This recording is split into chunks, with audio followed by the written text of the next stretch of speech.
The morning sun filtered through oak leaves, casting dappled shadows across Claire Bennett's windshield as she pulled into the employee lot at St. Mary's Hospital.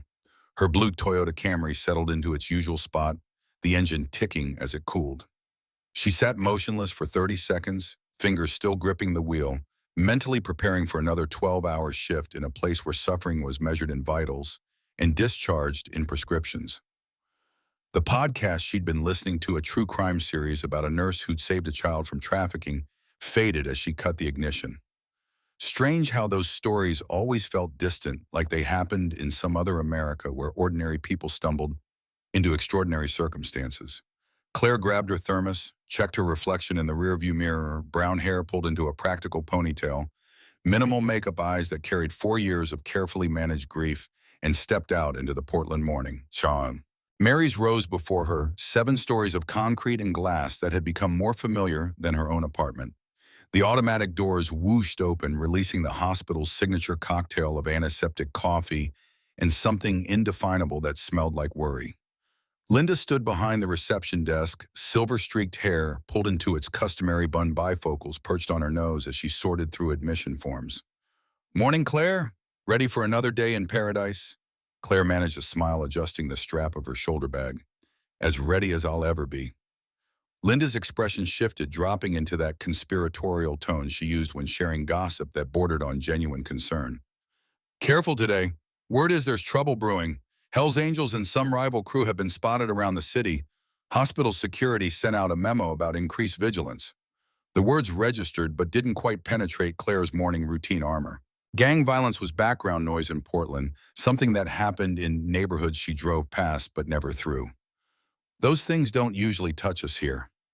Usually, Linda returned to her paperwork, but the weight of that single word lingered.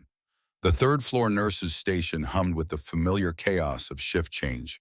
Claire pulled her badge over her head, the lanyard settling against her scrubs as she logged into the system.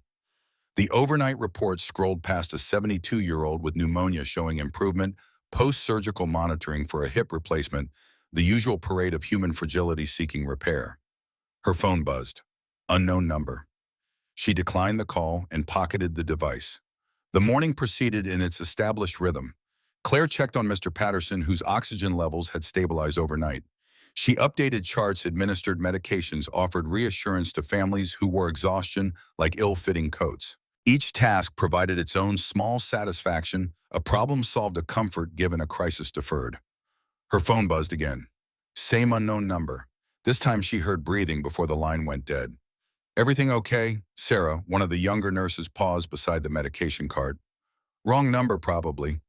But Claire's hand remained on the phone for a moment longer than necessary, that instinctive unease that evolution had gifted humans to detect when something invisible shifted in the environment.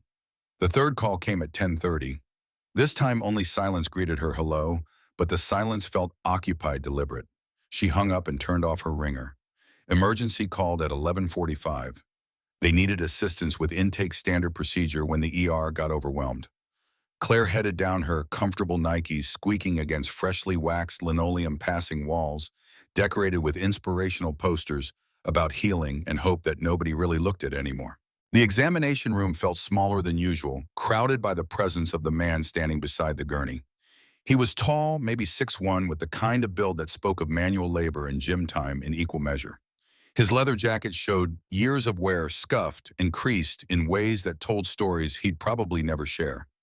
A dragon tattoo coiled up his neck, disappearing into the stubble along his jawline. Dark eyes tracked Claire's movements with an alertness that made her acutely aware of the exits. On the examination table sat a girl who couldn't have been more than 8 years old. Dark hair fell past her shoulders in waves that needed brushing. Her eyes, brown and enormous, in a face too pale for health, stared at the floor with the kind of stillness that only came from practice. The bruise on her right arm bloomed purple and yellow, angry against her skin. Claire's training kicked in, overriding the whisper of unease. She approached with a gentle efficiency that had taken years to perfect, crouching slightly to bring herself closer to the child's eye level.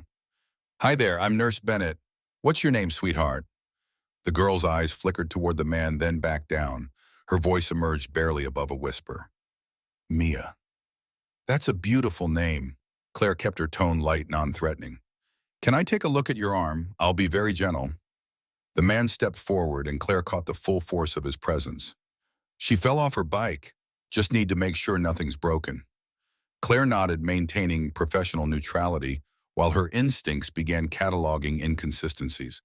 The bruise pattern was wrong. Falls produced different marks, scraped skin impact points that matched the geometry of collision. This bruise showed the distinctive oval shapes of fingers, four on one side, thumb on the other, squeezed hard enough to burst capillaries deep in the muscle. I'm going to feel around the edges, Mia. If anything hurts, you tell me right away. Okay.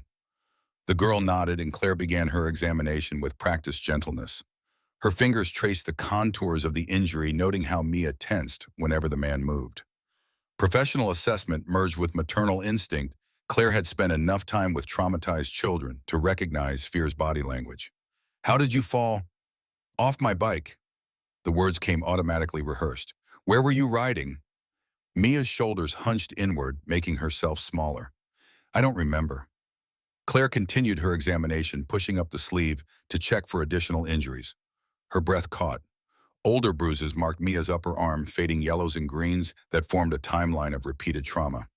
Another bruise darkened the skin near her collarbone, partially hidden by her shirt collar. The man's phone buzzed and he checked it with evident frustration. How long is this going to take? We need to get going. Hospital policy requires thorough examination for pediatric injuries. Claire's voice remained steady, professional, but her mind raced through protocols and possibilities. I'll need to get some x-rays to rule out fractures. That means Mia will need to stay for a few more hours. The man's jaw tightened. That's not hospital policy. I'm sure you want the best care for her. The standoff lasted 3 seconds that felt longer. Finally, the man nodded, a sharp, reluctant jerk of his head. Fine, but make it quick. Claire helped guide Mia off the examination table, noting how the child kept glancing at the man as if checking for permission to move. Let's get you to radiology, honey. Have you ever had an x-ray before? Mia shook her head. It doesn't hurt at all. Just takes a picture of your bones to make sure everything's okay inside. They walked down the corridor, Mia's small hand tentatively reaching for Claire's. The gesture sent an unexpected surge of emotion through Claire's chest, protective, fierce, and achingly familiar. 4 years hadn't dulled the memory of holding her brother's hand, of being the older sibling responsible for keeping the younger safe. Jake had been 16 when the drunk driver ran the red light. Claire was 28, established in her career, too busy to visit as often as she should have. The call came at 2 in the morning, and she'd known from the tone of her mother's voice before the words were spoken. The funeral was a blur of condolences and guilt. The driver got 2 years served, 18 months walked free with a record and a story. Something fundamental had shifted inside Claire that day. The world revealed itself as a place where justice was negotiable and protection was provisional. She'd thrown herself into nursing with renewed purpose, seeking redemption through proxy, saving the strangers she couldn't save when it mattered most. Now Mia's hand squeezed hers, and Claire felt that old familiar weight of responsibility settling across her shoulders. Radiology was quiet, the technician efficient and kind. Family waits outside during the procedure. The man who'd brought Mia spoke up. I'm not family, just a friend helping out.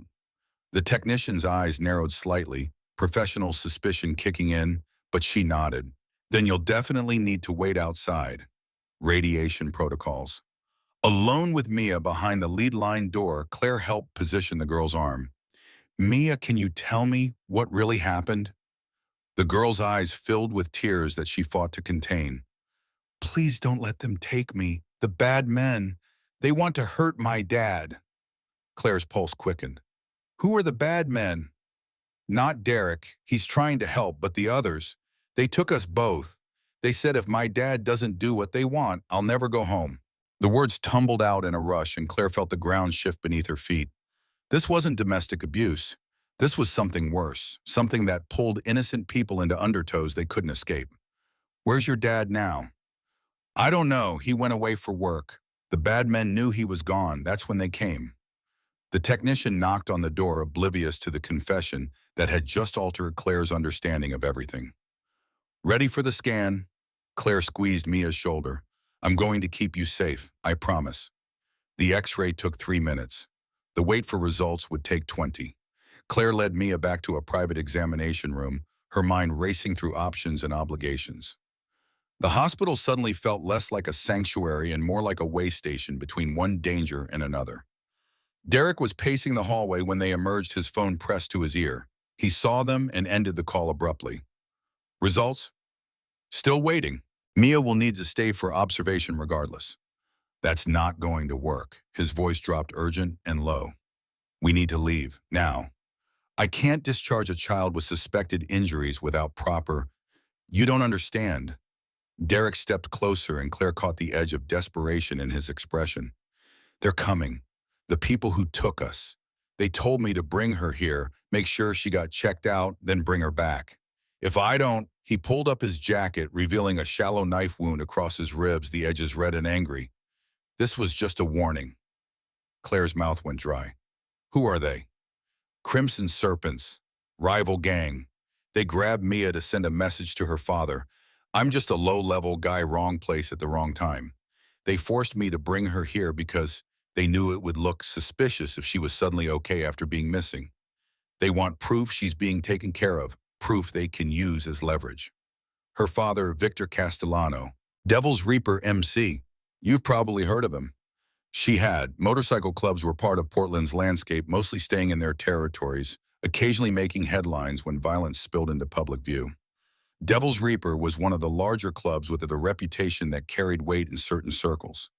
If this is a kidnapping, we need to call the police. Derek's laugh was bitter, humorless. You think the Serpents don't have people watching? You think they don't have cops on their payroll? The second squad cars show up, they'll know, and Mia becomes a liability they can't afford to keep alive. The words hung in the air between them, crystallizing the impossible choice Claire now faced. Follow protocol and potentially sign this child's death warrant, or step outside every rule she'd ever followed and trust a stranger who wore violence like a second skin. What do they want from Victor territory? The Serpents have been pushing into Devil's Reaper turf for months. Victor's been holding them off, but he's stretched thin. With him out of town and his daughter as collateral, they think they can force a deal. Claire looked down at Mia, who stood with her hand still clasped in Claire's, small and trusting and terrifyingly vulnerable. The child's eyes held a peculiar kind of resignation, as if she'd already accepted that adults couldn't protect her, that the world was simply a place where bad things happened to people too small to fight back. Something in Claire's chest cracked open, that carefully maintained distance between professional compassion and personal investment, shattering like safety glass. She thought of Jake, of the drunk driver, who'd walked free of every injustice that thrived because good people looked away rather than risk themselves. How long before they expect you back? Derek checked his phone. 30 minutes, maybe 40 if traffic's bad. That's not enough time to figure this out. There's nothing to figure out. We go back or we both die. Those are the options. Claire's mind raced through possibilities, each one carrying consequences she couldn't fully calculate. The smart move was to step back, alert security, let the professionals handle it. The smart move was to protect herself, to recognize that this situation existed far outside her sphere of influence or responsibility. But smart moves didn't save Jake. Smart moves were what people made when they valued their own safety over someone else's survival. No, the word came out stronger than she'd intended, surprising them both. Mia stays here. I'll keep her safe until we can reach her father. Derek stared at her as if she'd suggested flying to the moon. You're a nurse. What are you going to do against the Crimson Serpents? Wave your stethoscope at them. I'm going to do what I have to do. If you want to leave, leave. But Mia doesn't go back to people who hurt her. You don't understand what you're getting into. Then explain it to me. Derek ran a hand over his face, the gesture of a man watching options evaporate in real time. The Serpents have a reputation for follow-through. If I don't bring Mia back, they'll come here. They'll tear this hospital apart looking for her. People will get hurt, probably killed. How many of them? What? How many Serpents are holding you? How many are watching the hospital? I don't know. 3 at the safe house where they're keeping us. Maybe 2 or 3 more scattered around watching the exits. Why? Because if we're going to do this, we need to know what we're up against. Derek's expression shifted from disbelief to something that might have been respect or possibly just recognition of shared insanity. You're serious. Do I look like I'm joking? You look like someone about to make the worst decision of their life. Good. Then you'll help me. Derek was silent for a long moment, weighing options that all ended badly in different ways. Finally, he pulled out his phone. Victor has an emergency contact, someone he trusts. If anyone can get word to him fast, it's her. Call her. The phone rang 4 times before a woman answered, her voice sharp with efficiency. Who's this? Derek Morrison. I'm with Devil's Reaper. We have a situation. I'm listening. Derek laid out the situation in clinical terms, the kidnapping, the hospital, the deadline. Claire listened, mentally cataloging the details, already planning how to fortify their position if this mysterious contact couldn't reach Victor in time. Give me the address. I'll get word to Victor. He's in Seattle for a supply run, but I can have him back in 3 hours. We don't have 3 hours. We've got maybe 30 minutes before the serpents realize something's wrong. Then you'd better find a way to buy more time. The woman ended the call, leaving Derek staring at his phone like it might offer better answers than the one he'd just received. 3 hours. Claire's mind was already moving through the implications. We need to move Mia somewhere more defensible. This is a hospital, not a fortress. Then we improvise. Come on. Claire led them through the staff corridors, avoiding the main hallways where security cameras tracked every movement. She knew St. Mary's layout the way musicians knew their instruments. Years of shifts had mapped every shortcut, every forgotten storage room, every corner that didn't quite fit on the official floor plans. The 5th floor had been partially closed for renovations 3 months ago. Budget cuts had stalled the project indefinitely, leaving a wing of empty rooms and disconnected equipment. Claire pushed through the door marked "Authorized Personnel Only," entering a space that smelled of dust and abandonment. Record storage, she explained, guiding them past shelves of boxed files that predated digital systems. Nobody comes up here except maintenance, and they only check once a week. She found what she was looking for, a consultation room at the end of the hall, windowless and secure, with a door that's still locked from the inside.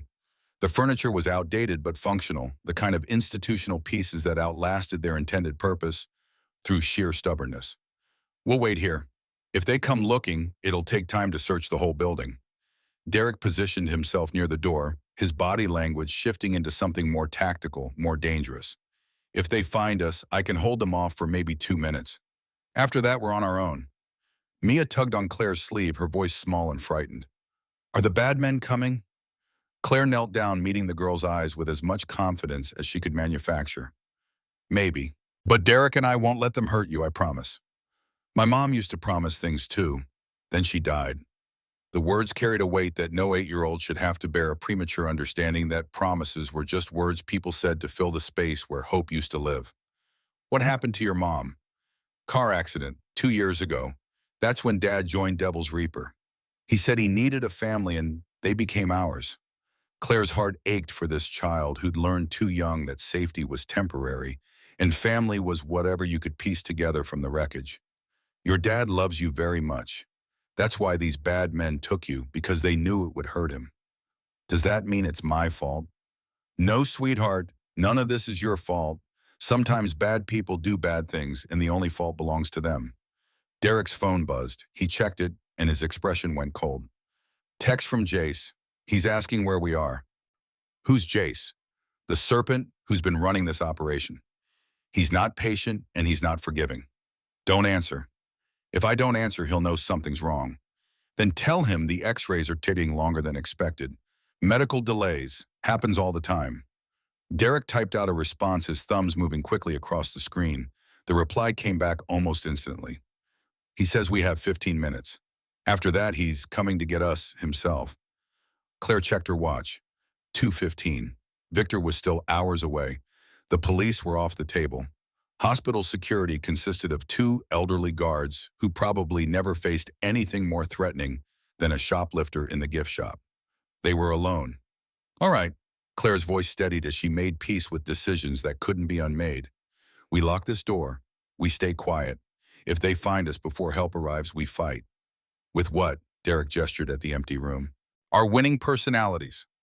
Claire walked to the supply closet in the corner, opening cabinets that hadn't been touched in months. Medical supplies outdated but still functional. Scalpels in sterile packaging. Bottles of rubbing alcohol. Oxygen tanks that could become projectiles.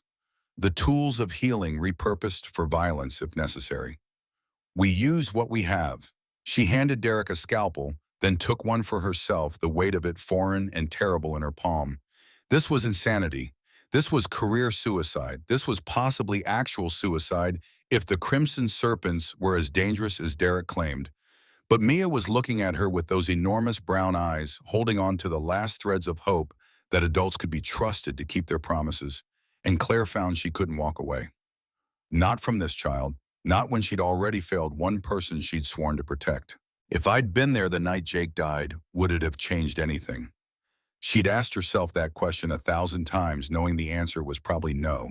Knowing that drunk drivers didn't care about protective sisters or family bonds, or the catastrophic ripples that one moment of selfishness sent through other people's lives. But maybe this time was different. Maybe this time she could stand between a child and catastrophe. Maybe this time her presence would be the variable that changed the outcome. They're here. Derek's whisper cut through her thoughts. Footsteps echoed in the hallway outside, heavy boots on linoleum, the kind of purposeful stride that came with hostile intent. Claire pulled Mia behind a filing cabinet, pressing her finger to her lips in the universal signal for silence. The girl nodded understanding, with a wisdom that should have taken decades to acquire. Derek positioned himself beside the door, a scalpel held low and ready, his breathing controlled and measured. The footsteps past their door continued down the hall. A voice called out, rough and impatient. "Derek, time's up, brother. We know you're up here somewhere." Silence felt like its own presence, heavy and suffocating. Claire's heartbeat thundered in her ears so loud she was certain it would give them away. Mia's hand found hers in the darkness, small fingers squeezing with surprising strength. "Come on, man. This doesn't have to get ugly. Just bring the kid out and we're done. Nobody needs to know you tried to play hero." More footsteps, multiple sets now. They were searching systematically, room by room, eliminating possibilities until only the truth remained. Derek's phone buzzed again. He glanced at it, and Claire saw the tension in his jaw as he read the message. He held up the screen so she could see. "Last chance. Give us the kid or everyone in this hospital becomes collateral damage." Claire's blood went cold. She called their bluff without considering that maybe they weren't bluffing. If the Crimson Serpents were willing to threaten a hospital full of patients and staff, they weren't operating under normal criminal logic. They were desperate or crazy or some combination that made them infinitely more dangerous. A door opened nearby, then another. They were getting closer, methodically eliminating hiding spots. Maybe 30 seconds until they reached this room. Maybe less.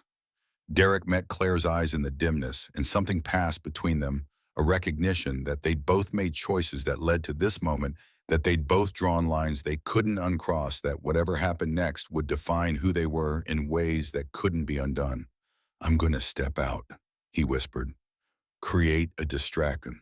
When they follow me, you run. Take Mia down the back stairs, get to the parking lot, and drive away. Don't stop. Don't look back." "That's suicide." "Maybe, but it gives you a chance." "No." Claire's grip tightened on the scalpel. "We stay together. We fight together. You're a nurse. You save lives. Let me do this. I'm done letting people sacrifice themselves while I watch. We find another way." But there was no other way. The footsteps stopped outside their door. The handle turned, testing the lock. A voice, calm and almost conversational, spoke through the wood. "Derek, last chance to be smart about this. Open the door, give us the girl, walk away with your life. That's a better deal than you deserve." Derek's hand moved toward the lock, and Claire realized he was actually going to do it. Going to open the door and throw himself at armed men to buy her and Mia a few extra seconds. The mathematics of sacrifice, the terrible calculus that weighed one life against another, and somehow found equations that balanced. Before he could turn the lock, before Claire could stop him, before any of them could make the choice that would seal their fates, a sound erupted from somewhere distant, deep rumbling, growing louder with each passing second. Motorcycle engines. Not one or two, but dozens. Maybe hundreds. The men in the hallway went quiet, and Claire could hear the uncertainty in their silence. The sound grew until it shook the walls, until it felt like the building itself might crack under the acoustic assault. Through the thin walls, she heard someone's radio crackle to life, heard panicked voices reporting impossible numbers.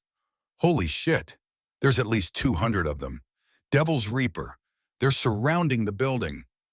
The voice that had been so calm moments before now carried an edge of fear. Fall back. Everyone fall back. This is a abort situation. We are leaving. Now. Boots retreated rapidly. Doors slammed. The Crimson Serpents were running, and the thunder of motorcycles grew louder, closer, until it sounded like an army had descended on St. Mary's Hospital. Derek unlocked the door and peered out. The hallway was empty. He turned back to Claire and Mia, his expression somewhere between relief and disbelief.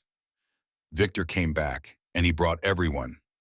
Claire felt her knees go weak, adrenaline draining away and leaving exhaustion in its wake. Mia broke free and ran to the window, pressing her face against the glass to see the parking lot below. Her voice was small, but carried the first note of genuine hope Claire had heard from her. Daddy's here. The parking lot had transformed into a sea of chrome and leather. Motorcycles stretched in every direction, their riders dismounting in coordinated precision. At the center of it all stood a man who could only be Victor Castellano, tall, broad-shouldered, his presence somehow visible even from 5 stories up. He barked orders that Claire couldn't hear, but could see rippling through his crew as they secured the perimeter with military efficiency. Derek led them down through the stairwell, past shocked staff members who'd gathered at windows to witness the spectacle. The Crimson Serpents had vanished like smoke, recognizing when they were catastrophically outnumbered. Whatever threat they'd posed evaporated in the face of Victor's response. They emerged into the parking lot to find Devil's Reaper members standing guard at every entrance. Patients and visitors kept a careful distance, recognizing power when they saw it, understanding that this was something beyond their ordinary experience of the world. Victor saw Mia and his expression cracked open, revealing the father beneath the outlaw. He crossed the distance in 4 long strides and swept his daughter into his arms, holding her like she might disappear if he loosened his grip even slightly. I'm sorry, baby girl. I'm so sorry. This never should have happened. Mia buried her face in his neck, and Claire saw her small shoulders shaking with sobs that she'd been holding back for days. All that practiced calm, all that premature wisdom melting away in the safety of her father's arms. Victor's eyes found Claire over his daughter's head. You're the nurse. Derek told me what you did. I just kept her safe. You put yourself between my daughter and people who would have killed you without hesitation. That's not just keeping her safe. That's the kind of courage most people never find. He paused, something shifting in his expression. I owe you a debt I can never repay, but I will spend every day trying. Claire shook her head, suddenly feeling the absurdity of the situation crash over her. She was standing in a hospital parking lot surrounded by gang members, having just hidden from kidnappers, with a scalpel as her only weapon. Her life had become unrecognizable in the span of a few hours. Just keep her safe. That's all the payment I need. That's not how this works. You're part of this now. Whether you want to be or not, the Crimson Serpents saw you with my daughter. They know you helped her. That makes you a target. The words settled over Claire like a weight. She'd thought this was an ending, but Victor was telling her it was barely a beginning. By choosing to help Mia, she'd stepped into a current that wouldn't let her go. What are you saying? I'm saying you need protection. My protection. Until we sort this mess out and make sure the Serpents understand that touching you or mine means war they can't win. Claire looked at Mia, who was watching her with those enormous eyes, and saw her own reflection in the child's gaze, someone who'd stumbled into circumstances beyond their control and had to choose between surrender and fight. She'd already made that choice once today. Making it again felt like confirmation of something she'd been avoiding for 4 years. How long? As long as it takes, days, maybe weeks. Claire thought of her apartment, her cat, her normal life of shifts and routines and careful emotional distance. She thought of Jake's funeral of promises, broken by circumstance and fate. She thought of Mia's hand in hers, trusting her to keep the monsters away. All right, but I need to make some calls first. My job, my responsibilities. I'll handle it, whatever you need. Victor's certainty should have been reassuring. Instead, it felt like stepping off solid ground into water whose depth she couldn't measure. But Mia was smiling now, really smiling, and Claire couldn't bring herself to regret the choices that had led to this moment. Derek approached his posture different now that his boss was present, more deferential, more conscious of hierarchy. Boss, the Serpents pulled back, but they left a message. They want a meeting tomorrow night. They say they are willing to negotiate terms. Terms. Victor's laugh was cold. They kidnapped my daughter and now they want to negotiate. What do they think this is? They know they screwed up. Taking Mia was supposed to force your hand, but they didn't expect you to bring everyone. Now they're scared. They should be. But they're also cornered. Cornered animals do unpredictable things. Victor set Mia down gently, though he kept one hand on her shoulder, maintaining that physical connection. Then we'll have to make sure they understand exactly how cornered they are. Set up the meeting. Neutral ground. And heavy security on our side. He turned back to Claire. I need to ask you something, and I need you to be honest. Are you okay? Really okay. What you went through today, that's not normal. That's trauma that most people can't process. Claire considered the question, examining her internal landscape for signs of the breakdown she probably should be experiencing.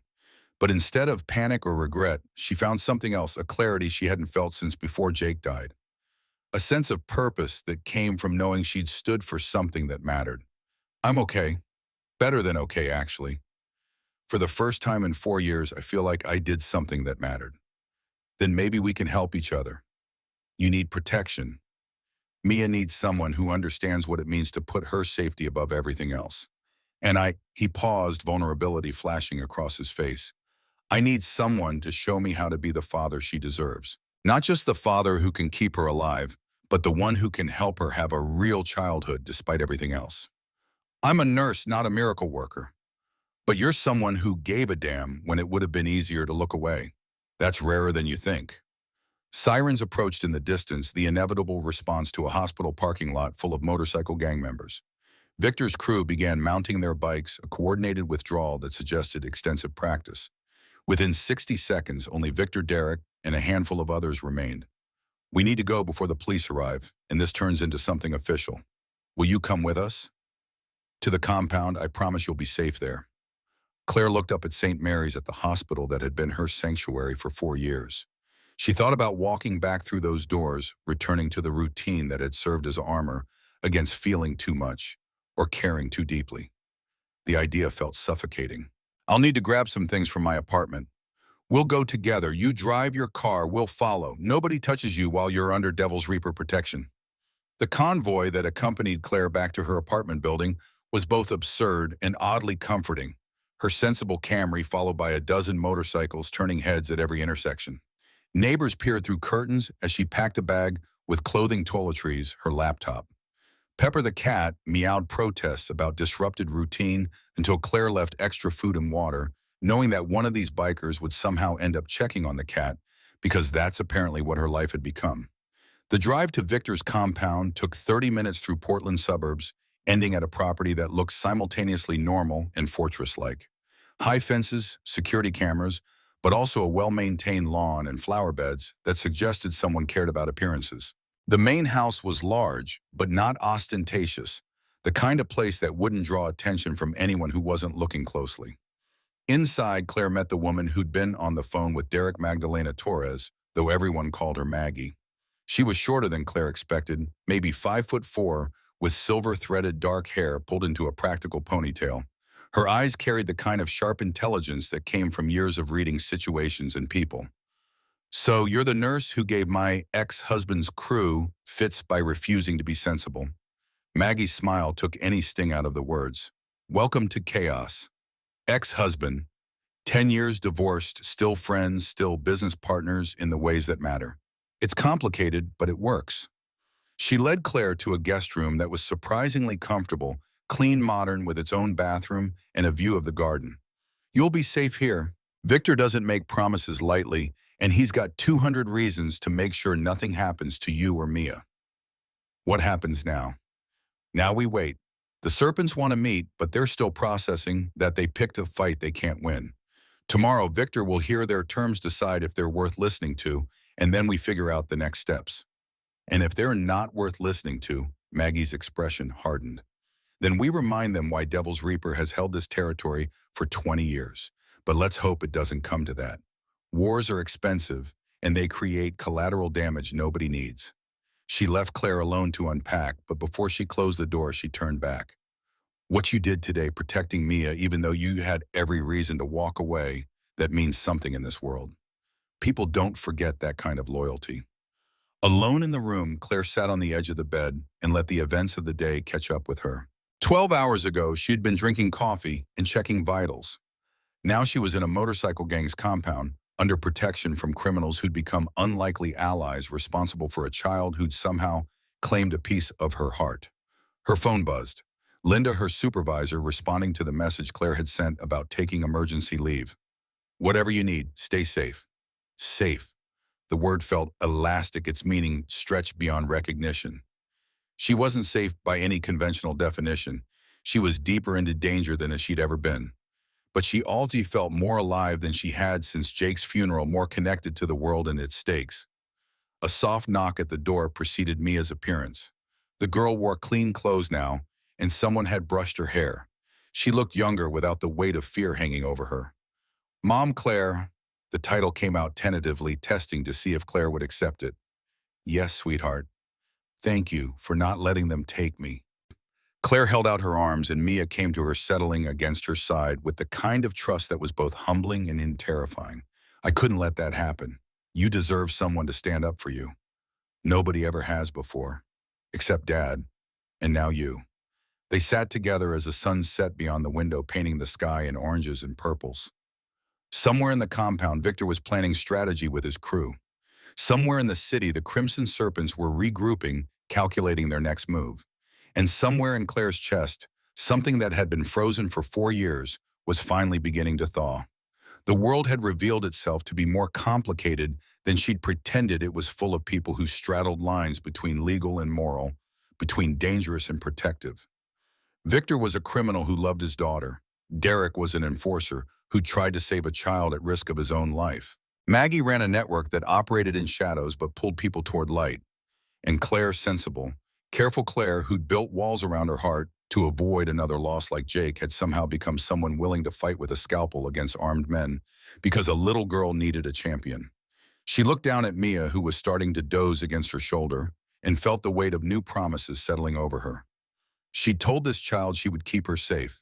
She'd made that vow to Victor and Derek and Maggie. But more importantly, she'd made it to herself, reclaiming something she'd lost 4 years ago when she decided that caring too much only led to grief. Tomorrow would bring whatever it brought: negotiations or violence, resolution or escalation. But tonight, in this moment, Mia was safe and breathing and trusting her.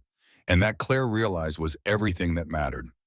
Over my dead body would anyone harm this child? The phrase echoed in her mind, no longer dramatic or hyperbolic, but simply true. She'd drawn a line and planted herself on it, and nothing short of death would move her. Outside, the sound of motorcycles rumbled as more Devil's Reaper members arrived, called in from other chapters, reinforcements for whatever storm was gathering on the horizon. Claire held Mia closer and watched the sky darken, knowing that she'd stepped through a door that only opened one way into a life that would never resemble the careful safety she'd constructed. But for the first time since losing Jake, she didn't regret the choice. She'd saved someone. Finally, after 4 years of trying to save strangers, she'd been there when it counted. And if that meant living in a motorcycle gang's compound and learning to navigate a world of violence and loyalty, so be it. Some promises were worth any price. Some children were worth any risk. And sometimes the only way to protect what mattered was to become someone brave enough to stand between danger and innocence, no matter what it cost. Claire Bennett, 32-year-old nurse, had made her choice. Now she would live with the consequences, whatever they might be. The compound stirred to life before dawn. Claire woke to the rumble of motorcycle engines, warming up voices calling to each other across the courtyard, the metallic clink of tools being gathered.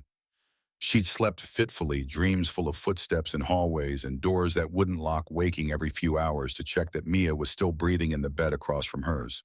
The girl had insisted on staying in Claire's room rather than her own. I sleep better when I'm not alone, she'd whispered, and Claire understood that confession for what it was, an admission that trauma had robbed her of the ability to feel safe in isolation. Now Mia slept curled under blankets, her face peaceful in a way it hadn't been yesterday.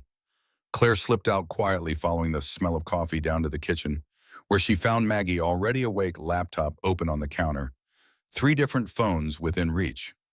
You're up early. Habit. The work I do doesn't respect normal hours. Maggie poured coffee without asking, sliding the mug across to Claire. Sleep at all? Some, enough. Claire wrapped her hands around the mug, letting its warmth seep into her palms. What happens today? Victor meets with the Serpents at 7 tonight. Neutral ground, a warehouse district that neither crew controls. He'll bring 20 men.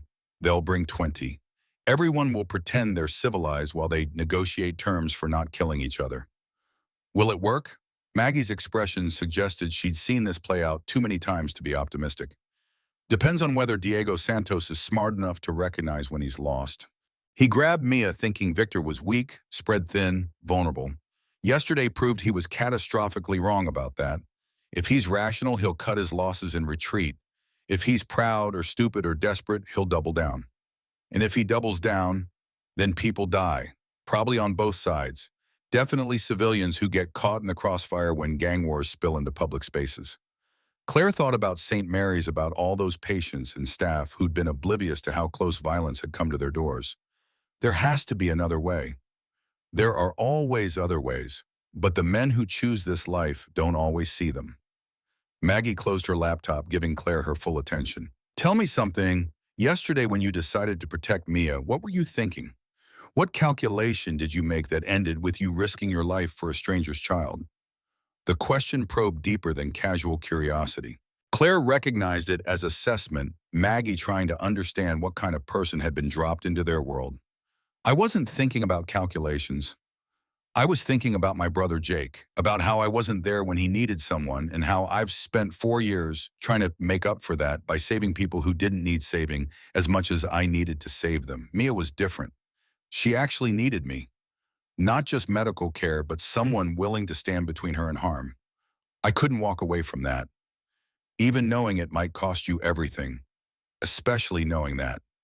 Because the alternative was living with another person I failed to protect, and I already have one of those. I don't need a second. Maggie nodded slowly, something like approval crossing her features. Victor was right about you.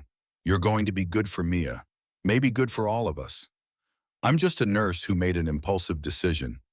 No, you're someone who understands that protection isn't passive. It's active, aggressive, willing to pay costs that most people won't even consider. That's exactly the kind of person Mia needs in her life. She paused, then added, and it's exactly the kind of person Victor needs to show him there's another way to be strong. Before Claire could respond, footsteps announced Derek's arrival.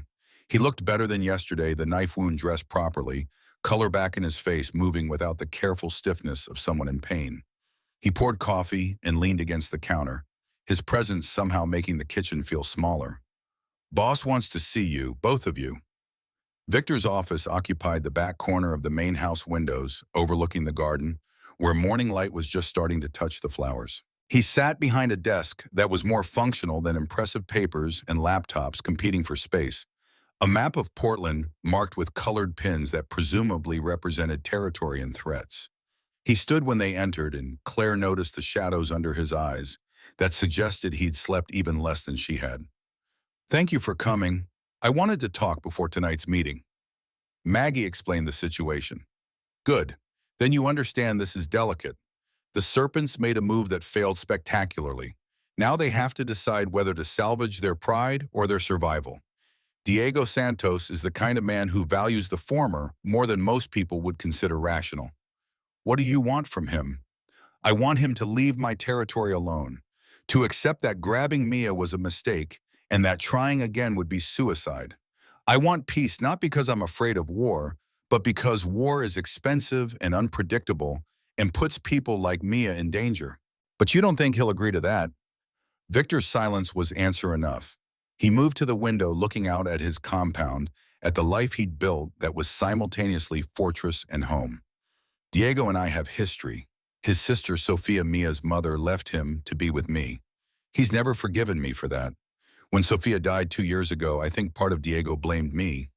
Believed that if she'd stayed with her family, stayed away from my world, she'd still be alive. How did she die? Car accident. Drunk driver ran a light T-boned her at an intersection 3 blocks from here. She died before the ambulance arrived.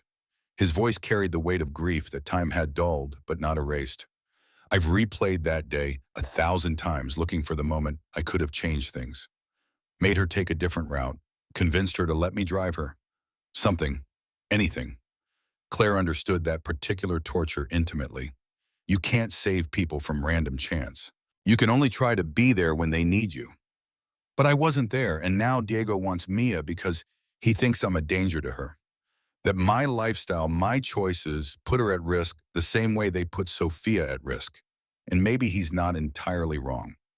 Maggie stepped in, her tone sharp with disagreement.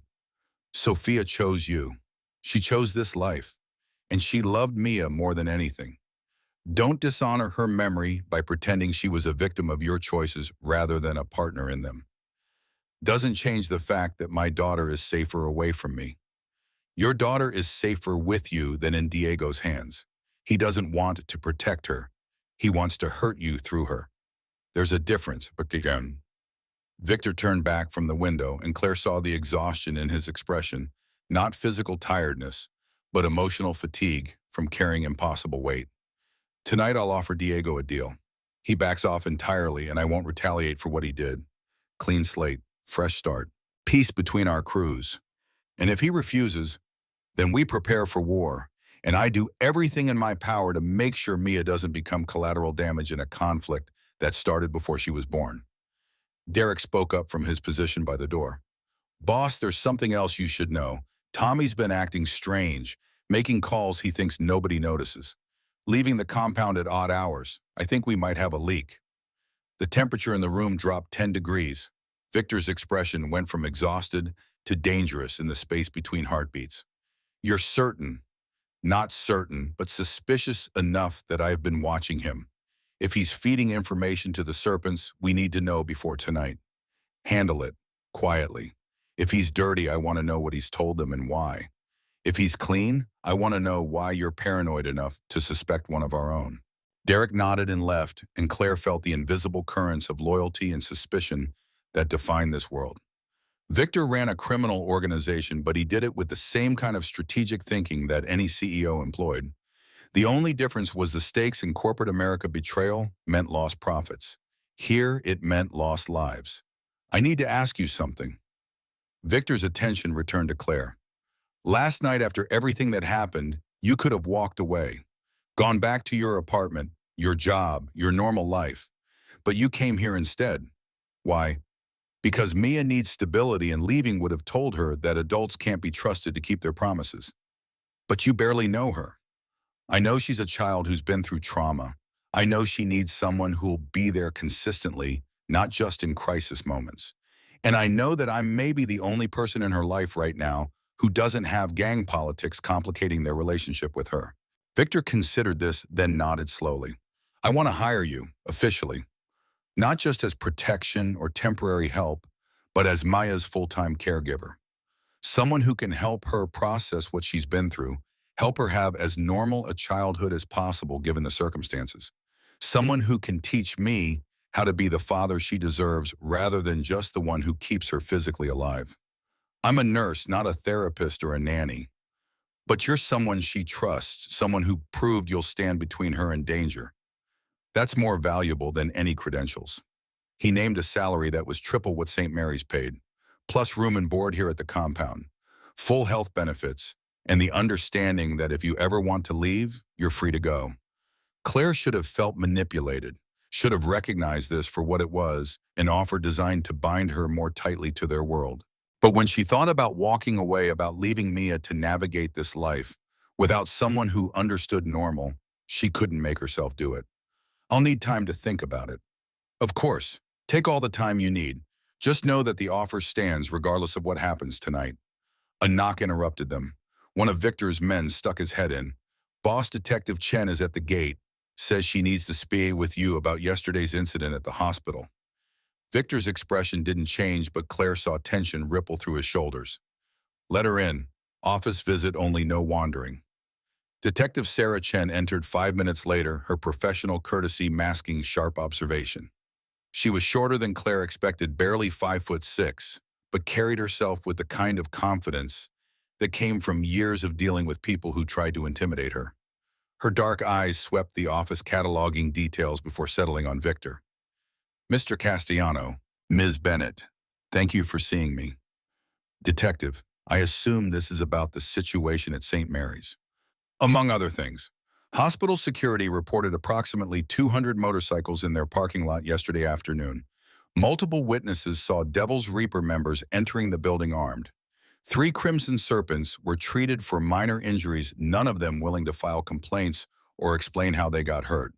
And now I hear there's a meeting scheduled for tonight between your crew and theirs. She paused. Want to tell me what's really going on?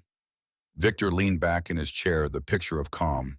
My daughter was taken from school 3 days ago, held by persons unknown in circumstances I'm still investigating. When I learned she was at the hospital, I responded with appropriate force to ensure her safety. As for tonight's meeting, I'm pursuing diplomatic solutions to prevent further incidents. Diplomatic solutions between motorcycle gangs. Whoa, Chen's skepticism was palpable. Mr. Castellano, I've been working gang crimes for 12 years. I know how these situations typically resolve, and it's rarely through conversation. Then perhaps this will be an exception that proves the rule. Chen turned to Claire. Ms. Bennett Hospital Administration tells me you have taken emergency leave. Indefinite duration. That's unusual for someone with your record. I'm dealing with some personal matters that require time away from work.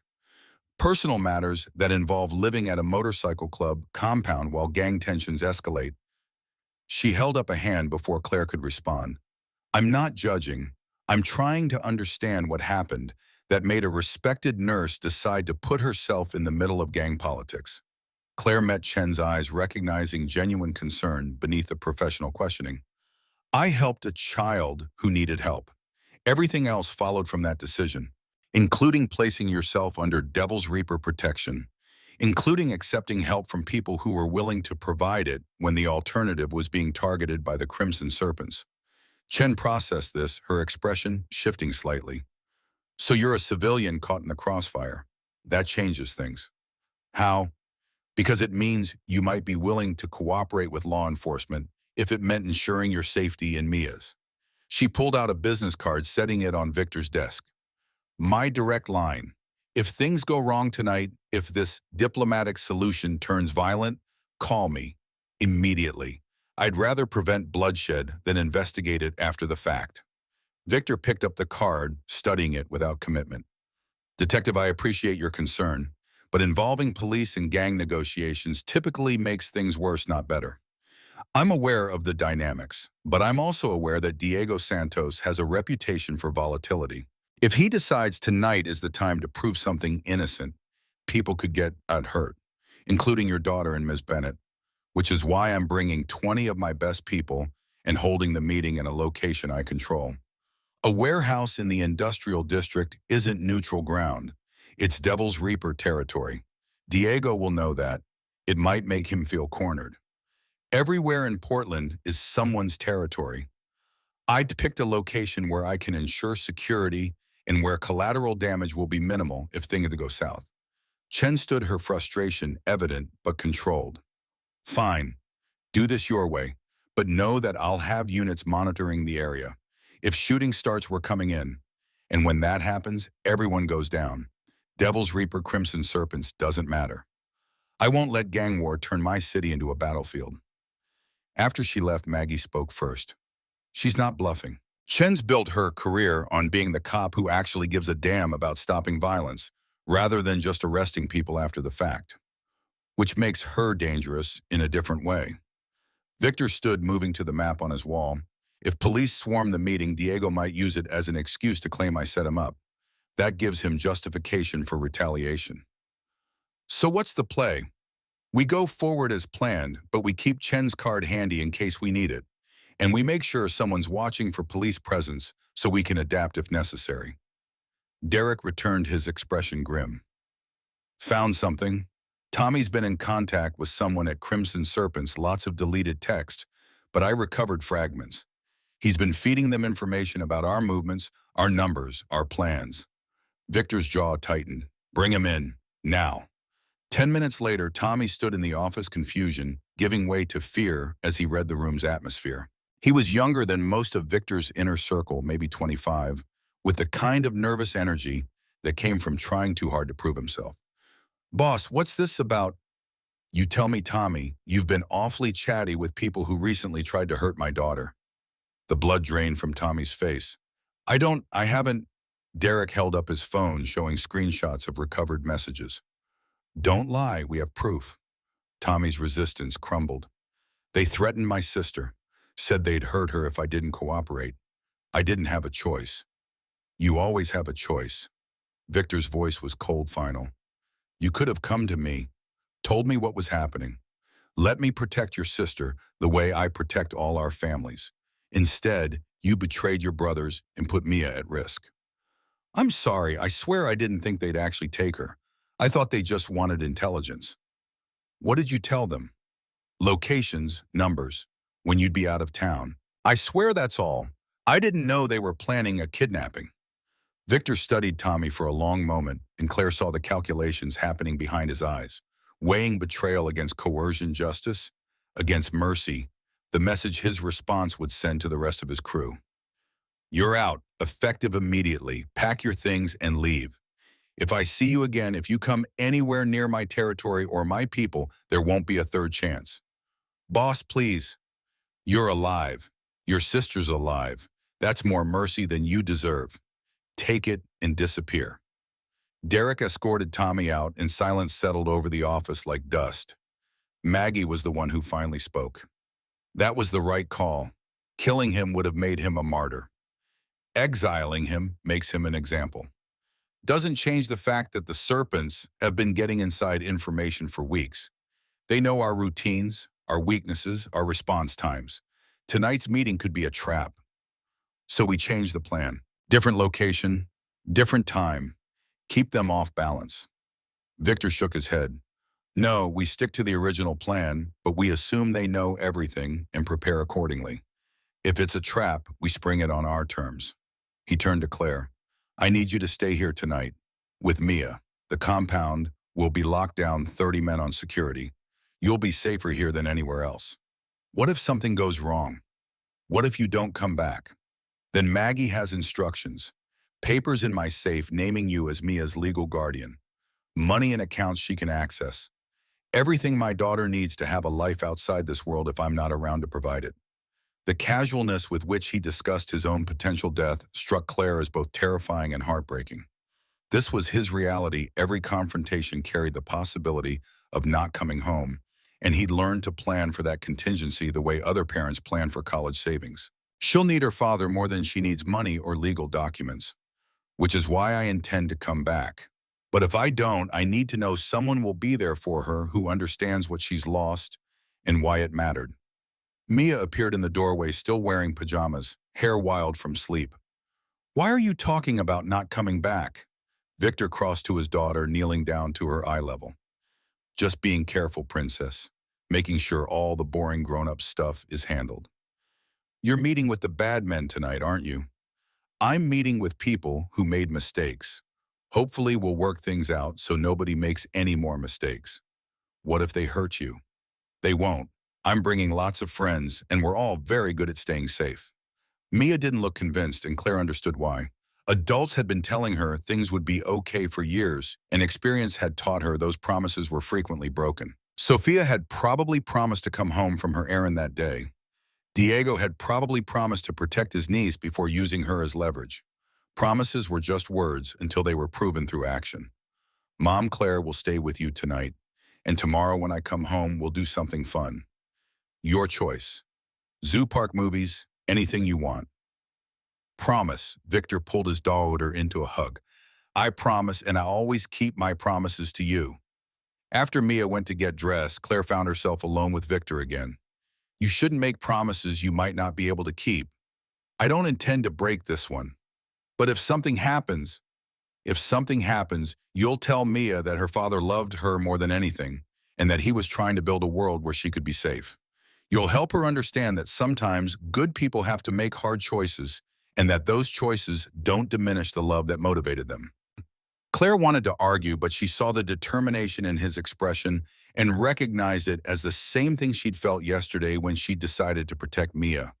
Sometimes you made choices knowing they might cost everything, and you made them anyway because the alternative was abandoning people who counted on you. Be careful tonight. Always am. The day crawled toward evening with excruciating slowness. Claire tried to keep Mia occupied. They played games, watched movies, made lunch together in the kitchen, while Maggie worked on her laptop nearby. But the approaching meeting hung over everything, a sword suspended by threads that might snap at any moment. Derek stopped by around 3 to check his equipment, body armor that looked military-grade communication devices, weapons that he checked with practiced efficiency. Mia watched from the doorway, and Claire saw her processing what it meant that people she cared about were preparing for violence. "You're going with Dad," Derek nodded. "That's my job, little one. Keep your dad safe. What if the bad men have guns? Then we have better guns, and better training, and better reasons to come home." He softened his tone. "Your dad's the smartest man I know. He's not walking into anything blind. We've got plans, backups, and backups for the backups. But you're scared." The observation was too perceptive for comfort. Derek knelt down, meeting Mia's eyes with unexpected honesty. "Yeah, I'm a little scared. Being scared means you're paying attention. But I'm also ready, and I trust your dad to make the right calls. That's worth more than not being scared." After he left, Mia climbed into Claire's lap, something she'd been doing with increasing frequency. "Do you think they'll be okay?" Claire chose honesty over false reassurance. "I think your dad is smart and careful, and he's bringing people who know how to handle dangerous situations. But I also think that sometimes things happen that nobody can predict. So we hope for the best and prepare for the worst." "What's the worst?" "That people get hurt, that decisions get made that can't be undone, that tomorrow looks different than today in ways we can't control.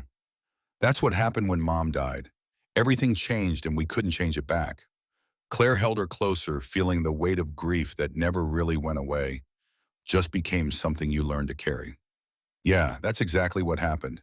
And if something goes wrong tonight, we'll face that the same way you faced losing your mom, by holding on to each other and remembering that people we love don't stop mattering just because they're gone. I don't want Dad to be gone." "Neither do I, sweetheart. Neither do I." At 6:30, Victor emerged from his office dressed in black jeans, black boots, and a leather vest that carried Devil's Reaper insignia. He looked like what he was, a man preparing for war while hoping for peace. 20 of his crew gathered in the courtyard, engines rumbling to life as the sun descended toward the horizon. Victor kissed Mia's forehead, held her tight for 10 seconds that stretched into eternity. "See you tomorrow, princess. Zoo or park or whatever you want. Come home safe. Always." He met Claire's eyes over Mia's head, and something passed between them, an understanding, an acknowledgement, maybe even a request. If things went wrong, she would be the one to help Mia make sense of the wreckage. She would be the one to explain why sometimes good people died doing what they believed was right. Claire nodded, and Victor seemed satisfied. He mounted his bike, Derek taking position beside him, the rest of the crew falling into formation. Then they were gone, 20 motorcycles carrying 20 men into whatever waited for them in a warehouse across the city. Maggie appeared beside Claire, both of them watching until the convoy disappeared. "Come on. Doan Shun, we've got work to do." "What kind of work?" "The kind that makes sure if tonight goes wrong, we're ready to handle the aftermath." She led Claire back inside to a room that looked like a combination of office and war room. Computer screens showed feeds from security cameras scattered across Portland.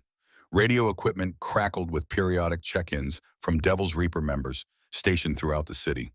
A police scanner monitored law enforcement frequencies, tracking cop movements in case Chen made good on her threat to intervene. "This is how we stay informed. Victor checks in every 30 minutes. If he misses a check-in, we assume something's wrong and activate emergency protocols." "What are emergency protocols?" "Lockdown here. Move Mia to a safe house we keep off the books. Contact allies in other clubs. Prepare for retaliation. All the things we pray we never have to do." A phone rang, not one of the cell phones, but an old-fashioned landline that sat in the corner. Maggie answered, listened, then thanked the caller and hung up. "That was our lookout near the warehouse. Victor and crew just arrived. So did the Serpents. Everyone's on their best behavior so far, weapons visible but not aimed. They're going inside now." The waiting began in earnest. Mia drew up pictures at the kitchen table, glancing up every few minutes to check if news had arrived. Claire tried to read but couldn't focus, the words blurring together into meaningless strings of letters. Maggie worked steadily, typing emails and making quiet phone calls to people who spoke in code Claire didn't understand. 7 o'clock passed. 7:30. 8. At 8:15, Victor's first check-in came through. We're talking. No resolution yet, but no violence either. Stand by. 8:45 produced another check-in with the same message. Talking, no progress, no violence. The waiting stretched nerves tighter with each passing minute. At 9:20, gunfire erupted over the police scanner. Multiple units responding to shots fired at an industrial warehouse. Officer requesting backup. Possible gang activity. Maggie was on her feet, instantly switching to a different frequency, trying to raise Victor. Nothing. She tried Derek. Static. She went through the list of everyone at that meeting, and none of them answered. Fuck. Mia looked up from her drawing, fear widening her eyes. What happened? I don't know yet, but we're going to find out. Maggie grabbed her keys. Claire, take Mia to the safe room. Code is pound 6694. Lock the door. Don't open it for anyone except me or Victor. If you don't hear from either of us within 2 hours, call Detective Chen. You're going there? Someone has to figure out what went wrong and whether we're about to be invaded. She was gone before Claire could argue. The compound suddenly felt larger, emptier, more vulnerable. Claire took Mia's hand and led her to the basement, to a reinforced room that looked like something from a doomsday prepper's manual. Thick steel door ventilation system supplies that could sustain them for days if necessary. They locked themselves inside, and Claire tried not to think about what those gunshots meant. Tried not to imagine Victor bleeding out on a warehouse floor. Tried not to consider that she'd just become responsible for a child whose father might not survive the night. Mia sat on one of the cots, knees pulled to her chest, rocking slightly. Dad's not coming home, is he? We don't know that yet. But you're scared, I can tell. Adults try to hide it, but I always know. Claire sat beside her, wrapping an arm around small shoulders that shouldn't have to carry this much fear. Yes, I'm scared, but being scared doesn't mean the worst has happened. Sometimes it just means we're waiting to find out what's real. When Mom died, everyone kept saying, we don't know anything yet, until finally someone said she was gone. This feels the same. I know, but this time might be different. Your dad is smart and careful and surrounded by people who will protect him. We have to hold on to that hope until we know otherwise. They waited. Minutes stretched like hours. Claire checked her watch obsessively. 9:30, 9:45, 10 o'clock. No word from Maggie. No word from Victor. The police scanner reported controlled chaos at the warehouse, multiple suspects in custody, ambulances requested, but no details about injuries or identities. At 10:30, footsteps on the stairs above. Heavy, multiple people. Claire's heart hammered as she pulled Mia behind her, wishing she had anything resembling a weapon. A knock on the door. Claire, it's Maggie. I'm with Victor. Open up. Claire entered the code with shaking fingers, and the door swung open to reveal Maggie supporting Victor, who had blood on his shirt and a makeshift bandage around his upper arm. Behind them, Derek and 3 others, all bearing various injuries, but all standing. Mia screamed and ran to her father, who caught her with his good arm and held her while she sobbed into his chest. Over her head, his eyes met Claire's with exhaustion and relief, and something that might have been gratitude. We're okay. It went sideways, but we're okay. The medical supplies in the compound's infirmary were better stocked than Claire expected. Professional-grade equipment, antibiotics that required prescriptions, pain medications that suggested someone with medical training had prepared for exactly this kind of situation. She worked methodically, cleaning Victor's gunshot wound while he sat stoically on the examination table, Mia refusing to leave his side despite Claire's gentle suggestions that she wait outside. Bullet went straight through. Missed the bone, missed major vessels. You're lucky. Lucky would have been not getting shot. Victor winced as Claire irrigated the wound. Diego brought 40 men instead of 20, had them hidden in the warehouse rafters. Soon as we walked in, they opened fire. Derek spoke from where he sat, getting his own injuries tended by Maggie.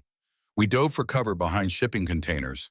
Standoff lasted maybe 20 minutes before Chen's people swarmed the place. Arrested everyone they could grab, including Diego. How did you get out? Maggie has an understanding with Chen. When things went south, I called the detective directly. She agreed to let Victor's people leave through the back if we promised to come straight here and stay out of trouble. Maggie applied butterfly bandages to a cut on Derek's forehead. We left weapons behind, clean, nothing to tie us to the shooting. Claire finished bandaging Victor's arm, her hands steady despite the adrenaline still coursing through her system. You could have died, but didn't. Victor pulled his daughter closer. And now Diego's looking at attempted murder charges, weapons violations, probably conspiracy. He's done. Crimson Serpents will fracture without him. This war is over. At what cost? 3 of Diego's men dead, 2 of mine in the hospital with serious injuries. Chen's going to be breathing down our necks for months. And my daughter had to spend 2 hours in a panic room wondering if her father was dead. He looked at Mia, whose face was streaked with tears. That's the mud, and it's too high. Maggie finished with Derek and stood wiping her hands on a towel. Victor, we need to talk. Privately. They left Claire with Mia and the injured, moving to Victor's office, where raised voices soon filtered through the door. Claire couldn't make out words, but the tone was clear. Maggie was angry, Victor defensive, both of them arguing about decisions made and futures uncertain. Derek caught Claire's eye. She's telling him he needs to step back, let someone else run Devil's Reaper, while he focuses on being Mia's father. She's been saying it for years, but tonight might have finally convinced him she's right. Will he actually do it? Depends on whether he's more afraid of dying or of becoming someone Mia can't respect. Derek stood carefully testing his injuries. For what it's worth, you made the right call yesterday. Protecting Mia, getting involved. This life chews people up, but it also shows you what matters. You figured that out faster than most. After he left, Claire sat with Mia in the quiet infirmary, both of them processing trauma in their own ways. The girl had stopped crying, but remained pressed against Claire's side as if physical contact was the only thing keeping her tethered to reality. Is Dad going to be okay? The wound will heal fine. A few weeks and it'll just be a scar. That's not what I mean. Mia's voice was small but insistent. Is he going to stop doing dangerous things? Or is this just going to happen again? Claire considered lying, offering false reassurance that would crumble the next time Victor walked into danger. But Mia deserved better than comfortable fictions. I don't know, that's something your dad has to decide. Whether this life is worth the risk of not being there for you. Mom asked him to quit Devil's Reaper. Before she died, she said she was scared every time he left, scared he wouldn't come back. He promised he'd think about it, but then she died and he said he needed the crew more than ever, because they were the only family who understood what he'd lost. Did you want him to quit? I wanted him to be safe, but I also wanted him to be happy. And I don't think he knows how to be happy without Devil's Reaper. It's who he is. The wisdom in that statement broke Claire's heart. 8 years old and already understanding that people were complicated, that love didn't solve everything, that sometimes the people we cared about made choices that hurt us even when they were trying to protect us. The office door opened and Victor emerged alone. His expression was harder to read than usual, some internal battle resolved, or possibly just postponed. He came to where Claire and Mia sat, lowering himself carefully onto the bench beside them. I'm stepping down as president of Devil's Reaper. Hawk will take over leadership. I'll stay involved in legitimate businesses we've built, but no more gang politics. No more territory disputes. No more situations where I might not come home. Mia launched herself at him, careful of his injured arm, sobbing with relief that children shouldn't have to feel. You mean it? You are really going to stop? I mean it, Princess. I'm done risking your safety and your future for a life I should have left behind years ago. Your mom was right. She was always right. He met Claire's eyes over Mia's head. And you were right yesterday. Sometimes protecting people means changing yourself, not just fighting their enemies. What happens now? Now we figure out how to be a normal family, or as normal as we can manage given where we're starting from. He paused, choosing his words carefully. That offer I made this morning, being Mia's caregiver, helping me learn to be a better father, it stands. With some modifications, I'd like you to stay, but not just as an employee. As part of our family, someone Mia can count on, someone I can count on. Someone who understands that family isn't always about blood. Claire thought about her apartment, her cat, her nursing career that waited for her return. She thought about the life she'd built that was safe and predictable and ultimately hollow. Then she thought about Mia's hand in hers, about promises made in locked rooms while danger waited outside, about finding purpose in protecting someone who genuinely needed her. I'll stay, not because you're paying me, but because Mia deserves someone who'll be there consistently, who'll help her process everything she's been through, who'll show her that not all adults disappear. Thank you. Victor's voice carried weight beyond those two words, acknowledging that she was offering something more valuable than professional services. She was offering loyalty, commitment, the kind of presence that couldn't be purchased, only chosen. And Claire, you're not doing this alone. We're building something together, me, you, Maggie, everyone who actually cares about what happens to this kid. It takes a village, right? A very unconventional village. Best kind there is. Detective Chen arrived at the compound the next morning, her expression suggesting she'd spent the night processing paperwork and preparing for conversations she didn't particularly want to have. Victor met her at the gate, Maggie and Claire flanking him, a united front against whatever judgment was coming. Mr. Castellano, you look like someone who recently survived a gunfight. I look like someone who walked into an ambush and was fortunate enough to have law enforcement arrive when they did. Funny how that worked out, almost like someone called us. Almost. Victor didn't elaborate. Chen pulled out a notepad, flipping through pages covered in precise handwriting. Diego Santos is being held on multiple charges. His crew is scattered, most of them facing serious time. 3 deaths at that warehouse, including one of his top lieutenants. The Crimson Serpents are effectively finished as an organization. I appreciate you keeping me informed. I'm not keeping you informed. I'm warning you. The power vacuum left by the Serpents' collapse will attract attention from other crews. People who will see Devil's Reaper territory as up for grabs now that you've been in a shooting. You need to be prepared for that. I'm stepping down. Hawk's taking over as president. I'm focusing on legitimate business interests and being a father to my daughter. Chen studied him, looking for deception and apparently not finding it. That's a smart move. Probably 5 years too late, but better late than never. She turned to Claire. And you're staying here voluntarily. Voluntarily, Mia needs stability and I can provide that. Even knowing this compound will be under surveillance, that anyone associated with Victor will be watched for months. Even knowing that, Chen shook her head, something between admiration and exasperation crossing her features. You're either very brave or very foolish. Probably both. She handed Victor a business card identical to the one she'd given before. Same offer stands. You see trouble coming, you call me.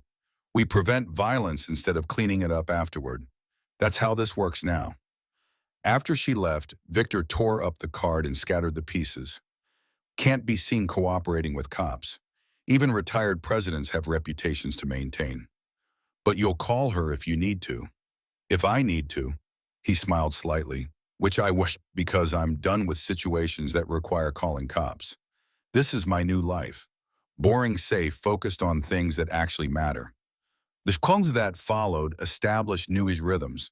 Victor met with lawyers and accountants, transitioning Devil's Reaper's legitimate businesses into a security company that operated entirely within legal boundaries. Castellano Security and Protection hired ex-military, ex-law enforcement people who understood violence but chose to use those skills productively.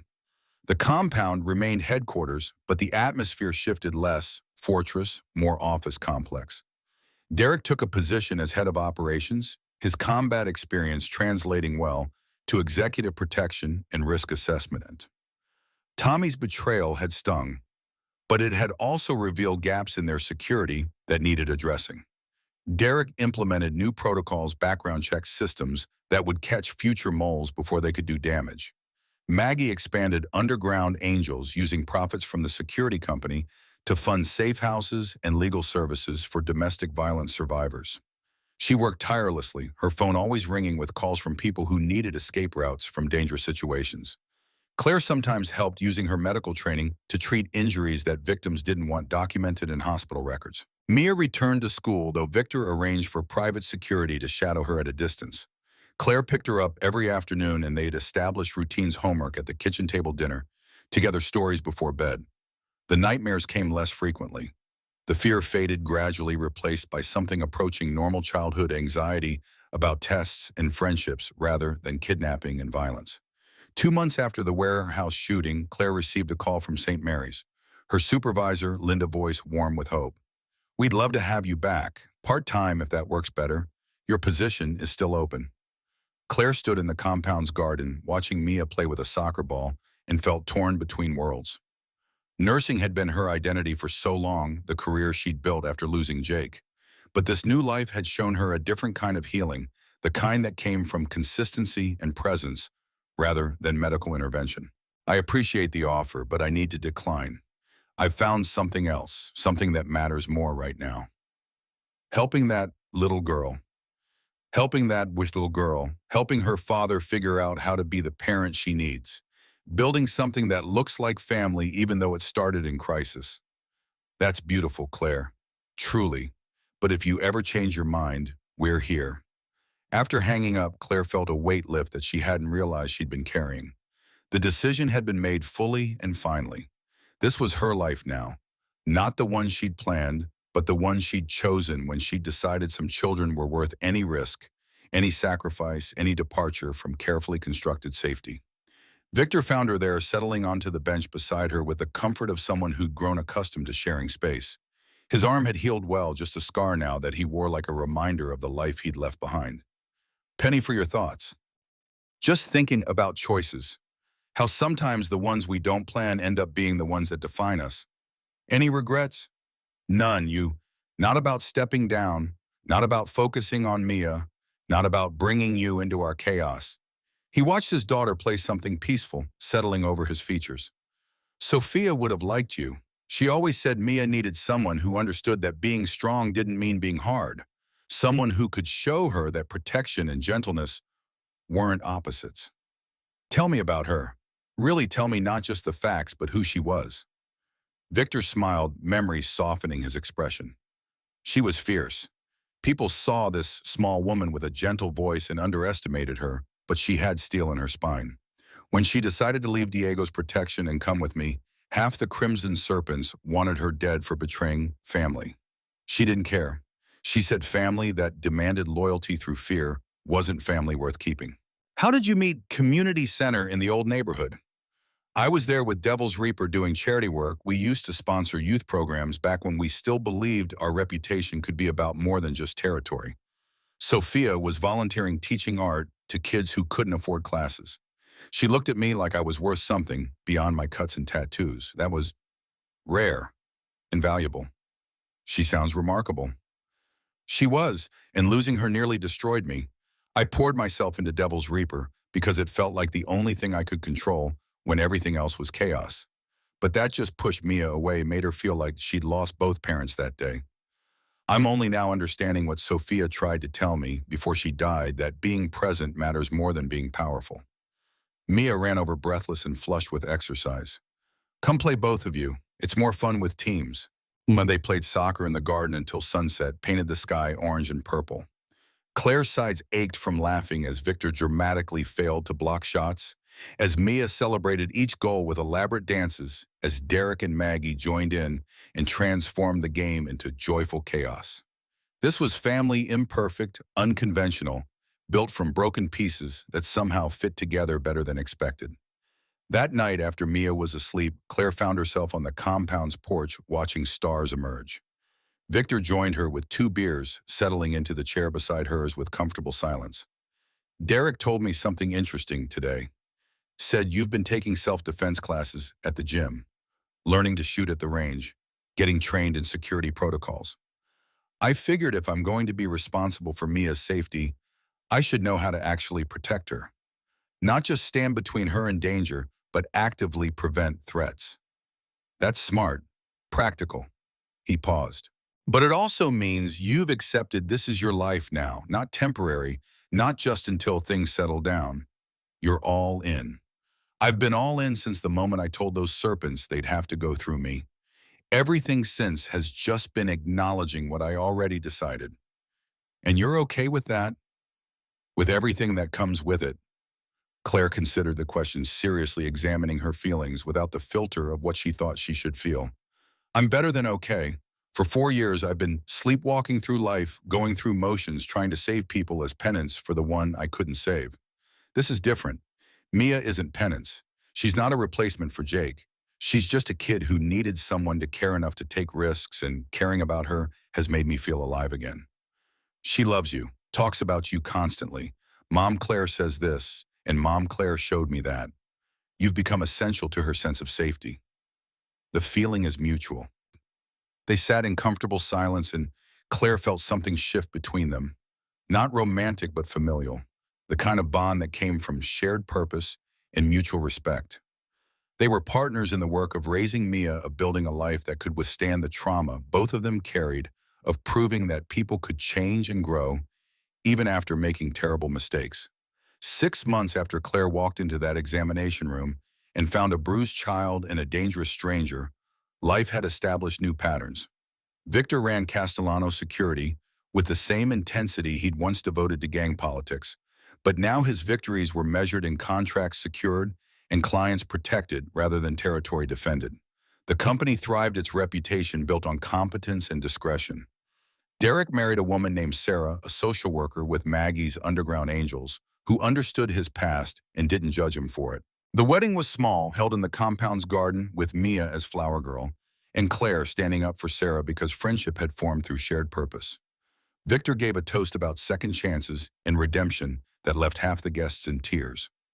Maggie published a book about her work with Underground Angels, carefully disguised to protect the people she'd helped, but powerful in its message about creating escape routes for those trapped in violence. The publicity brought donations and volunteers, expanding the network across 3 states. She appeared on talk shows and news programs, becoming the public face of an organization that had always operated in shadows. Mia grew physically, emotionally, gradually shedding the defensive postures she'd carried since her mother's death. She made friends at school, joined soccer league, painted pictures that covered the compound's refrigerator. The nightmares faded to occasional occurrences rather than nightly terrors. She laughed, easily, trusted, readily showed signs of becoming the child Sophia had hoped she could be. And Claire found herself thinking less about Jake, not because he mattered less, but because the grief had transformed from open wound to scar tissue. She'd learned to carry loss without letting it define her, to honor memory without being imprisoned by it. Jake would have liked, Mia would have approved of Claire's choices, would have understood that sometimes the people we can't save point us toward the ones we can. On a Tuesday afternoon one year, almost to the day after Claire had first met Mia, Detective Chen stopped by the compound. But this wasn't an official visit. She came in civilian clothes, bringing news that she delivered with satisfaction evident despite her professional demeanor. Diego Santos was convicted on all counts, 25 years minimum. He'll be eligible for parole at 73. Victor nodded, accepting the information without visible reaction. And the Serpents completely fractured. Some joined other crews, some went legitimate, most just disappeared. The territory they held has been absorbed by smaller operators who learn from Diego's mistakes. They don't mess with Devil's Reaper families. Good. There's something else. Chen pulled out a folder, setting it on the table between them. We found evidence that Diego had been embezzling from his own crew, using Crimson Serpent's money to fund a personal vendetta against you. His people didn't know. When they found out, several of them testified against him. Said they'd thought the kidnapping was strategic, not personal revenge. Doesn't change what he did. No, but it means he acted alone. There's no network seeking revenge, no organization holding a grudge. You're clear. After Chen left, Victor allowed himself a moment of visible relief. A threat that had hung over them for a year had finally dissipated, leaving space for breathing, for living, for imagining futures that didn't include constant vigilance. That evening, he called a family meeting: Claire, Mia, Derek, Maggie. Everyone who'd been part of their unconventional household. They gathered in the living room, casual and comfortable relationships deepened by time and shared experience. I want to talk about the future, about what we're building here and where we go next. Mia spoke up first. Are we staying here at the compound? That depends. What do you want? I want to stay. This is home. This is where everyone I love is. Victor smiled. Then we stay, but we make it more of a home and less of a fortress. Normal house rules, normal life, as much as we can manage. Derek leaned forward. Boss Victor, the company's doing well enough that we could hire outside security. You don't need armed guards living on the property anymore. Listen, what would you do if not security? I'm thinking about teaching self-defense classes for domestic violence survivors. Give people tools to protect themselves. Sarah's organization could use someone with my background. Do it, with my blessing and whatever financial support you need. Maggie spoke next. I've been offered a position advising state legislature on domestic violence prevention policies. It would mean less direct work with underground angels, more systemic advocacy. Take it. You've earned the platform to make bigger changes. Finally, Victor turned to Claire. And you, what do you want for the future? Claire looked at Mia, at this child who'd somehow become her daughter without biological connection or legal documentation. She thought about the year they'd spent together, the trauma they'd processed, the joy they'd found in ordinary moments. She thought about how love wasn't always planned, how family could be chosen, how sometimes the best things in life came from the worst circumstances. I want to make this official. Legal guardianship, adoption papers, whatever it takes, so Mia knows she has two parents who are committed to her well-being. Not because of crisis or obligation, but because we choose to be her family. Mia started crying happy tears this time, relief and joy mixing together. You mean it? You want to adopt me? I mean it, sweetheart, if your dad agrees. Victor's voice was thick with emotion. I agree. Nothing would make me happier than knowing Mia has two people who love her that much. The paperwork took months to navigate: background checks, home studies, interviews with social workers, who examined their unconventional arrangement with skepticism that gradually transformed into approval. But eventually, on a cold February morning, they stood in a courtroom while a judge signed papers that made official what had been true for a year. Mia belonged to both of them, protected by legal bonds that couldn't be broken by circumstance or tragedy. Afterward, they celebrated with ice cream, Mia's choice, her favorite flavor, sitting in a shop while winter rain drummed against windows. She sat between Claire and Victor, sticky-fingered, and grinning, wholly secure in the knowledge that she was loved and chosen and safe. What should I call you? Mia asked Claire. Legally, you're my mom now, but you're also Claire. Whatever feels right to you. I'm not trying to replace your mother, just trying to be someone you can count on. Can I call you Mom with your permission and with respect to my first mom? Claire's throat tightened. I'd be honored. That night, Claire stood in her room, the space that had been temporary quarters, but had transformed into permanent home. Pictures covered the walls, now capturing moments from the past year. Mia's artwork, Derek's wedding, Maggie's book launch, Victor teaching his daughter to ride a bicycle without the training wheels she'd finally outgrown. A photo of Jake sat on her nightstand, his teenage face frozen in a smile that would never age.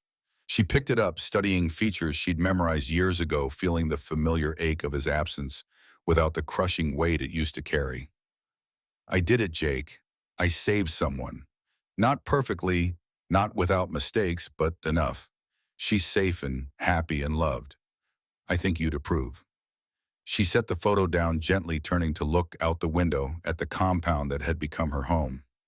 Lights glowed warm in various buildings. Security systems hummed their electronic vigilance.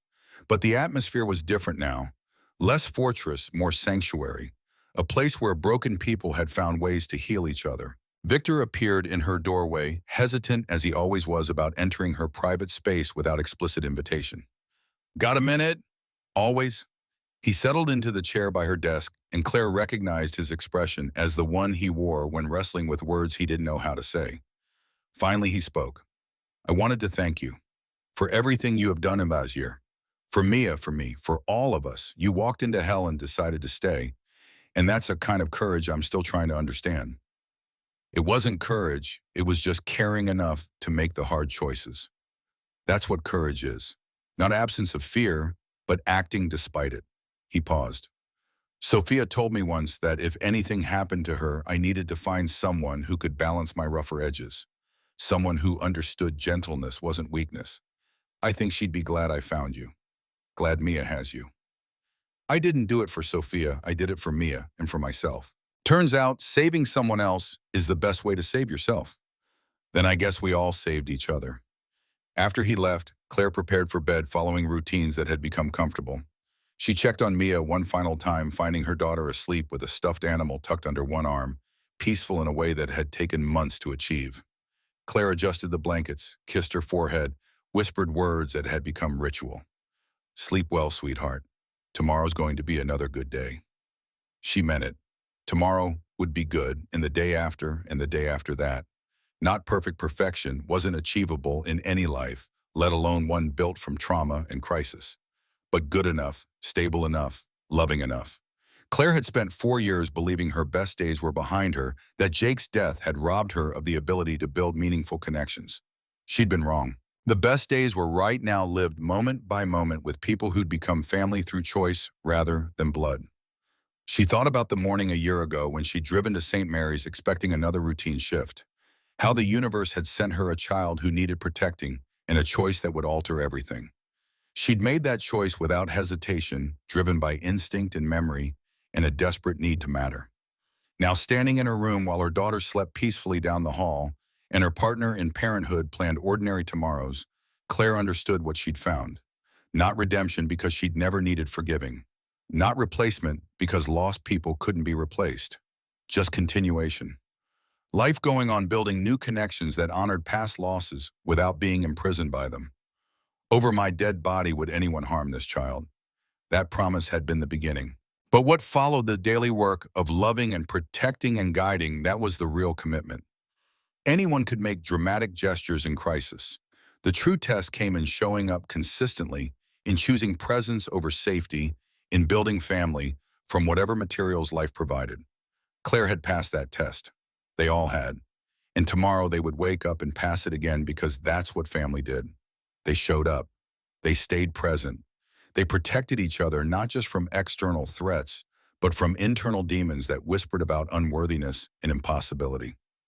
The compound settled into nighttime quiet. Security lights glowed. Cameras recorded their endless surveillance. But inside, in the spaces that mattered, people slept peacefully. Children dreamed without nightmares. Adults rested without fear. And in the morning, they would wake to build another day in lives that had been redeemed not through perfection, but through persistent commitment to being better than their worst moments. This was the ending Claire had stumbled toward when she decided to protect a stranger's child. Not dramatic or cinematic, just sustainable. Real, true. A family knitted together from broken pieces, proving that sometimes the most beautiful things came from the hardest circumstances. She turned off her light and settled into bed, grateful beyond words for the unexpected journey that had brought her here. Tomorrow would come with its challenges and joys. But tonight, everyone she loved was safe and whole and home. That was enough. That was everything.